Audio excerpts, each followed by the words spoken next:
Assalamualaikum warahmatullahi wabarakatuh. Kami dari kelompok 3 Dasar-Dasar Intervensi Kelas Psikologi 2D akan membacakan presentasi review jurnal humanistik kelompok kami dengan judul Pelaksanaan Proses Konseling Kelompok Pendekatan Humanistik untuk menangani kasus kepercayaan diri yang rendah 4 siswa di Yayasan Komunitas Sahabat Anak. Ditulis oleh Robert Valentino dari Universitas Katolik Indonesia Atmajaya, diambil dari Jurnal Psikoedukasi Volume 6 nomor 1 tahun 2018. Sebelumnya, izinkan kami memperkenalkan anggota kelompok kami terlebih dahulu. Yang pertama, ada Irsyadati Nikmah, yang kedua Muhammad Syafiq Nur Ali, yang ketiga Muhammad Zubair, yang keempat Rizky Ainuna, yang kelima Shelly Ambar Pratiwi, yang keenam Siska Damayanti, dan yang ketujuh Sakiatul Munawaroh. Abstrak. Kepercayaan diri siswa yang rendah merupakan penilaian diri yang kurang terhadap diri sendiri sehingga menimbulkan rasa takut terhadap sesuatu hal dan menganggap pribadi lebih rendah daripada individu lain. Subjek penelitian sebanyak 4 siswa yang memiliki kepercayaan diri yang rendah. Mereka adalah anak-anak yang diasuh pada Yayasan Komunitas Sahabat Anak. Jenis penelitian yang digunakan adalah penelitian tindakan dalam bimbingan konseling. Kasus ini ditangani dengan konseling kelompok berdasarkan pendekatan humanistik. Hasil penelitian menunjukkan 3 siswa memiliki skor kepercayaan diri pada kategori yang rendah, baik sebelum maupun sesudah dilakukan konseling kelompok.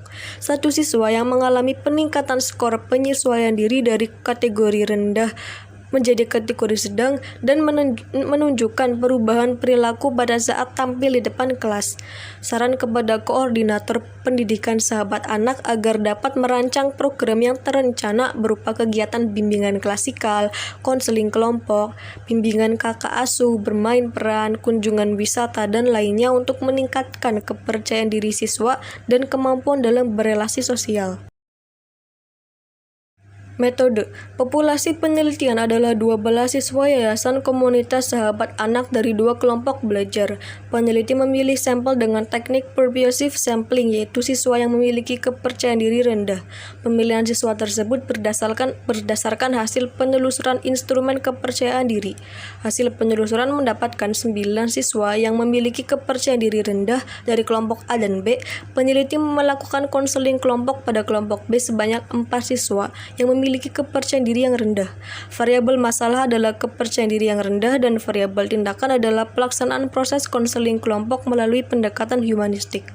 Jenis penelitian yang digunakan adalah penelitian tindakan dalam bimbingan konseling atau PTBK.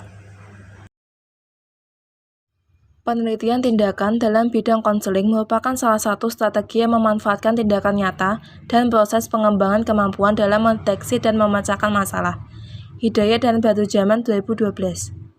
Pengumpulan data dilakukan dengan lembar observasi, pedoman wawancara, dan instrumen skala penilaian. Peneliti menguji kebenaran data menggunakan triangulasi teori, yaitu untuk menginterpretasi perspektif yang berbeda untuk menginterpretasi data yang sama. Peneliti melengkapi data dengan melakukan observasi dan wawancara dengan koordinator pendidikan.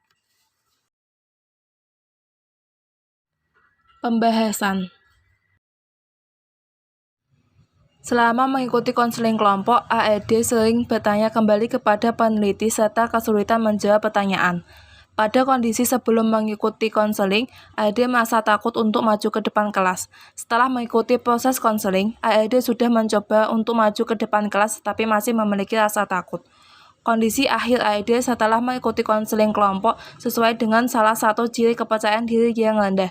Fenomena ini sejalan dengan pandangan menurut Hakim 2002, yaitu gugup dan kadang-kadang berbicara gagap. Selama mengikuti proses konseling kelompok, WL sibuk bermain pulpen, membaca buku, dan bercanda dengan subjek lain. Pada kondisi sebelum mengikuti konseling, WL memiliki ketakutan ketika presentasi di depan kelas. Setelah mengikuti proses konseling, WL sudah mencoba maju ke depan kelas tapi masih memiliki rasa malu. Kondisi akhir WL setelah sesuai dengan salah satu ciri kepercayaan diri yang rendah menurut Hakim 2002, yaitu sulit menetralisir ketegangan dalam suatu situasi. Selama mengikuti proses konseling kelompok, LS terbuka dengan mengemukakan pendapatnya dan mengajak subjek lain untuk mengobrol. Pada kondisi sebelum mengikuti konseling kelompok, LS memiliki ketakutan dalam bercerita di kelas dan malu bertemu dengan teman baru. Pada kondisi setelah mengikuti proses konseling, LS masih malu bercerita di dalam kelas dan sudah mulai mencoba bergaul dengan teman-temannya, tetapi masih ada rasa malu. Kondisi siswa ini seperti yang telah dinyatakan oleh Surya Brata dalam Rahayu 2013 bahwa individu yang memiliki kepercayaan diri yang rendah tidak menyukai situasi yang baru dan cenderung menghindari tempat-tempat atau berbuat sesuatu yang menurutnya tidak sesuai dengan kemampuannya. Selama mengikuti proses konseling, SLM sering mengganggu subjek lain sehingga subjek lain menjadi tidak fokus mengikuti konseling kelompok. Pada kondisi sebelum mengikuti konseling, SLM memiliki rasa takut dalam ujian sehingga memiliki kebiasaan menyontek. Pada kondisi setelah mengikuti konseling, SLM mulai mengerjakan tugasnya secara mandiri dan mengurangi kebiasaan menyontek. Kondisi akhir SLM sesuai dengan salah satu ciri individu yang memiliki rasa percaya diri yang tinggi, yaitu optimis, memiliki keyakinan akan diri sendiri dan kemampuannya. Kondisi SLM selaras dengan pendapat Fresson tentang ciri individu yang memiliki kepercayaan diri yang tinggi. Refleksi peneliti tentang hasil penelitian, yaitu penelitian ini belum berhasil berdasarkan hasil instrumen. 3 subjek mendapatkan kategori rendah dan 1 subjek mendapatkan kategori cukup. Penelitian ini belum berhasil karena keterbatasan waktu penelitian yang hanya diberikan selama 6 bulan, sehingga peneliti hanya menggunakan 1 siklus. Keterbatasan penelitian ini karena tema-tema yang disajikan kurang selaras dengan pendekatan humanistik. Sebaiknya bila penelitian ini dilanjutkan, tema dapat diambil dari ciri-ciri kepercayaan diri. Kesimpulannya ada 2. Yang pertama, ada 3 subjek yang tidak menunjukkan peningkatan kategori pada skor kepercayaan diri karena tetap berada pada kategori rendah berdasarkan hasil observasi bahwa ketiga subjek tersebut tidak mengalami perubahan perilaku di kelas karena masih menunjukkan fenomena kepercayaan diri yang rendah, antara lain mencoba maju ke depan kelas tetapi masih ragu-ragu dan rasa malu ditertawakan. Kedua, ada 1 subjek yang menunjukkan peningkatan kategori pada skor kepercayaan diri dari kategori rendah meningkat pada kategori sedang. Hasil observasi pada siswa tersebut juga menunjukkan perubahan perilaku, antara lain keberanian untuk maju di depan kelas, mengerjakan tugas secara mandiri, dan mengurangi kebiasaan menyontek. Kelebihan: pemilihan bahasa dan penulisan disajikan dengan sangat baik dan rapi, sehingga mudah dibaca dan dipahami. Kekurangan: kurang mendetail pada data hasil laporan.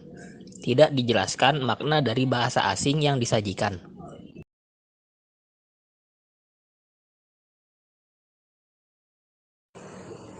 Jurnal kedua, internalisasi nilai-nilai humanistik religius pada generasi Z dengan desain for change oleh Ahmad Fakihuddin. Info Jurnal. Nama jurnalnya yaitu Jurnal Penelitian Pendidikan Islam. Volume dan halaman, volume 12 nomor 2 tahun 2017. Subjek dan tujuan penelitian. Subjek penelitian ini adalah guru PAI dan generasi Z yang merupakan siswa SMA Negeri 26 Bandung. Sedangkan tujuan penelitian ini yaitu untuk menganalisis kecenderungan generasi Z yang tidak bisa dipisahkan dari teknologi internet, sehingga diperlukan upaya untuk menanamkan nilai-nilai humanistik religius pada generasi Z melalui metode Design for Change. Latar belakang. Generasi merupakan kelompok yang terdiri dari individu yang memiliki kesamaan dalam rentang usia dan mengalami peristiwa sejarah penting dalam suatu periode waktu yang sama. Dalam buku Grown Up Digital ditulis secara rinci 4 generasi yang lahir setelah Perang Dunia Kedua, yaitu yang pertama ada baby boom yang lahir antara tahun 1946 sampai 1964. Yang kedua, generasi X yang lahir antara tahun 1965 sampai 1976. Yang ketiga, generasi Z yang lahir antara tahun 1977 sampai 1997. Dan yang keempat, generasi Z yang lahir antara tahun 1998 sampai sekarang. Komposisi penduduk Indonesia hari ini diisi oleh keempat generasi tersebut, tentunya dengan ciri dan karakter yang berbeda. Generasi Z dikenal sebagai generasi mobil. Sebagian besar lahir setelah tahun 2000. Generasi Z merupakan generasi yang tumbuh bersama kemajuan teknologi sehingga memandang teknologi adalah bagian dari mereka. Generasi Z lebih sering menggunakan IT, media sosial, dan smartphone secara aktif. Penggunaan smartphone secara aktif menjadikan generasi Z berbeda dengan generasi lainnya. Penggunaan smartphone secara aktif oleh generasi Z bukan termasuk perilaku adiktif, akan tetapi mereka menggunakan smartphone karena sudah menjadi bagian terpenting dalam kehidupan mereka. Hasil riset menunjukkan bahwa generasi milenial atau generasi Z menghadapi 3 masalah utama berkaitan dengan manajemen pembelajaran, yaitu kurang konsentrasi, kurang keterlibatan, dan kurangnya sosialisasi. Untuk mengatasi masalah ini melalui 3 metode, yaitu pembelajaran reflektif, kreatif, dan kolaboratif. Metodologi penelitian.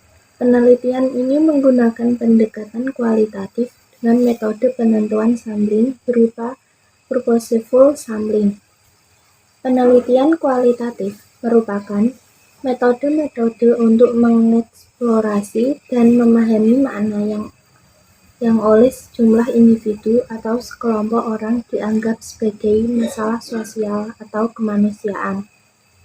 Proses penelitian kualitatif ini melibatkan upaya-upaya penting seperti mengajukan pertanyaan-pertanyaan. Selain itu, prosedur metode pengumpulan data yang digunakan dalam penelitian ini terdiri dari 3 macam, yakni observasi atau observation, wawancara atau interview, serta dokumentasi atau documentation. Hasil dan pembahasan. 1. Humanistik religius. Kemajuan teknologi internet berdampak pada fenomena baru di mana kecenderungan manusia yang tidak bisa dipisahkan dari gadget. Kecenderungan manusia hidup di dunia maya melahirkan manusia yang individualistik, kurang peka terhadap lingkungan, menginginkan sesuatu dengan cara instan, dan jauh dari nilai-nilai spiritual. Untuk itu, perkembangan teknologi sudah seharusnya dibentengi dengan nilai-nilai agama, sehingga melahirkan manusia yang humanis religius.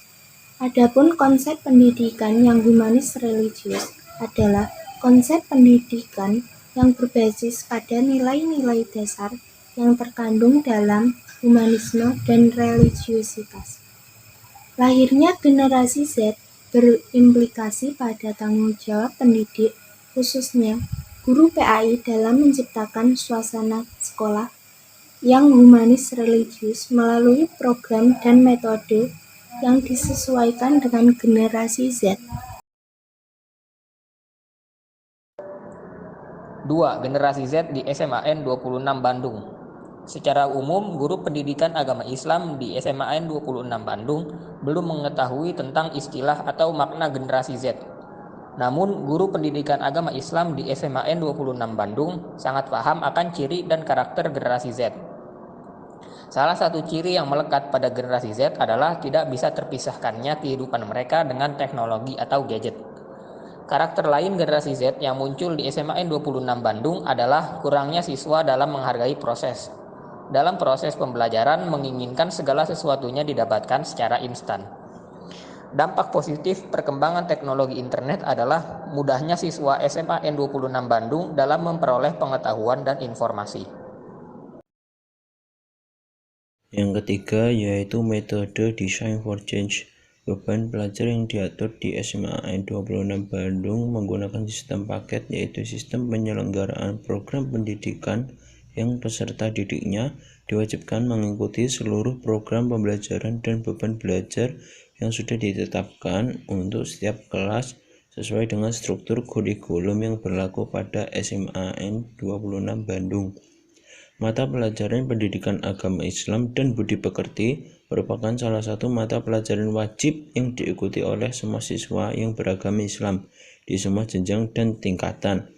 Program yang digulirkan dalam membina akhlak generasi Z ini lebih banyak pada program pembinaan ibadah ritual.